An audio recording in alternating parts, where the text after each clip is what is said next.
planting potatoes, a lot of people will actually plant them in a trench.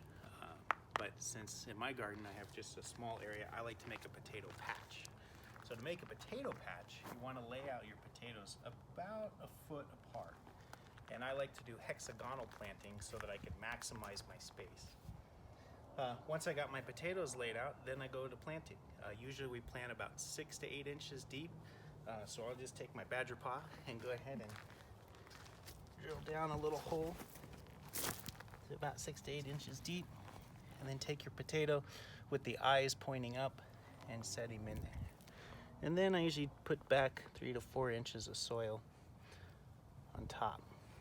Leave a little mound on the side of the hole so when they start to grow up you can actually mound and start to cover in the new potato. And now we've got a lot more to do. Thanks.